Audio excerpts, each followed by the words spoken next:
Moving on to the second of Play Sheet Podcast's team breakdowns for the 2021 NFL Draft, we're now looking at the Atlanta Falcons. Unlike the Arizona Cardinals, who we looked at first of all, the Falcons do go into this year's draft with a fair amount of draft capital.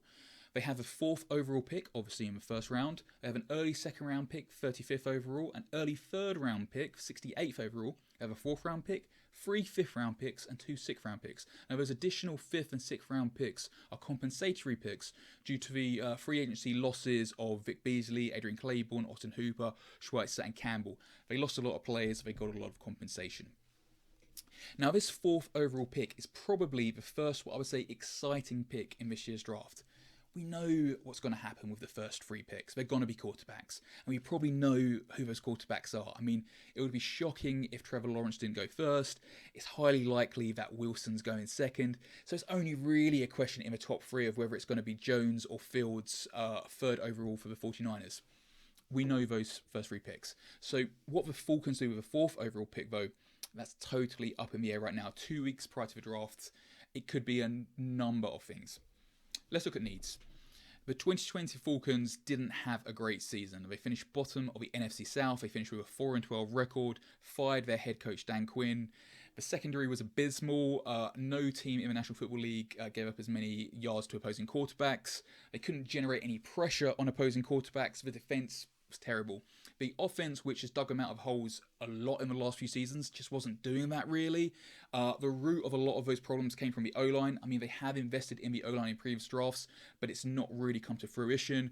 The O-line just wasn't generating holes for the rushing attack. Admittedly, Matt Ryan was throwing the ball a lot. No quarterback attempted more passes because they were often chasing games, but they were 26th in rushing yards, 27th in rushing touchdowns.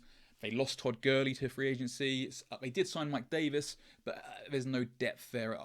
There's a lot of places that the Falcons could look at as potential places to invest in this draft. Onto the elephant in the room as well. There's a lot of questions about whether they take a quarterback. Matt Ryan is 36. He's coming to the kind of sunset years of his career. I've had this debate with some friends in my fantasy leagues. And I'm going to pin my colours to the wall on this, and I'm adamant that the Falcons will not be taking a quarterback with the fourth overall pick. Reasons for this are twofold. First of all, Matt Ryan is going nowhere in the next 2 years. It's highly unlikely that he's going anywhere. He's, I think, signed a 2-year extension. His cap hit next year for the 22 season would be $48 million. So if they want to get rid of him next year, to trade him away, you'd have to give away high draft picks for a team to take on that kind of liability. If they cut him, I think the dead cap hit would be $24 million, a ludicrous amount of dead cap hit. Matt Ryan is with this team for 2 years, and I don't think you can afford to have a player with a cap hit of over $40 million sat on your bench. He's a starter for the next 2 years. So to draft a quarterback at fourth overall and have him sat on the bench for 2 years, that's a luxury. And that's a luxury that a team that can pick the best player at the position has, and the Falcons on that team. They've got needs they have to fill. Second onto that, it is my strong belief that there is a definite overvaluing of quarterbacks in this quarterback class. Now, I'm going to list out 4 quarterbacks here. Jordan Love, Josh Rosen, Christian Ponder, and Brandon Weeden. In the last 10 years, they are quarterbacks who have gone fourth quarterback off the board in the first round of drafts.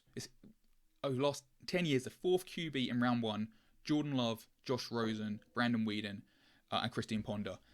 None of those quarterbacks have been success. I mean, okay, the jury can still be out with Jordan Love, but Rosen, Ponder, and Weeden have been busts.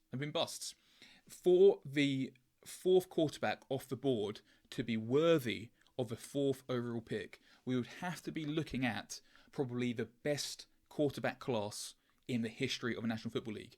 And don't get me wrong, there are some good quarterbacks in there.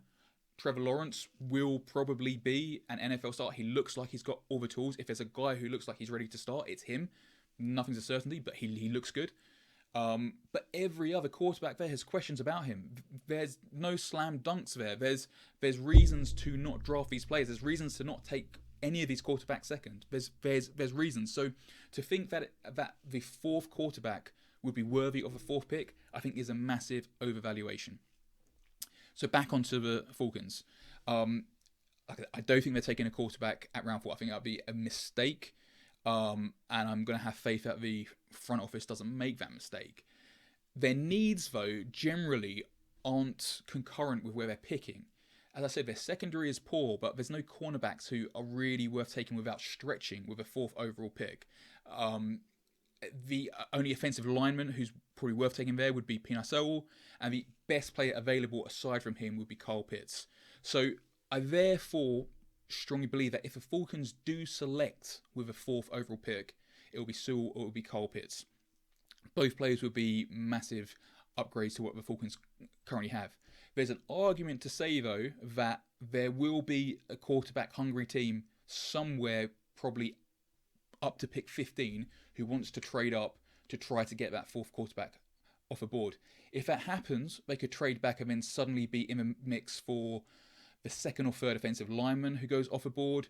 They could be in the mix for the 1st edge rusher who goes off the board. They could be in the mix for a cornerback like the Cardinals we previously mentioned there. So there's so many ways that the Falcons could take this 1st round pick. They could take it, best player who's on there, Pitts or Sewell. They could trade back and start filling other places of need. I think the most likely outcome is that they do pick at 4th. Probably Pitts, if I had to stake my colours to the wall on one of them.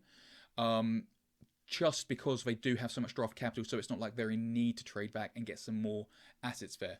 But it's very interesting. Like I say, 2 weeks before the draft at this stage now, I think that most kind of commentators don't really have a huge idea of what's happening there. It's very interesting.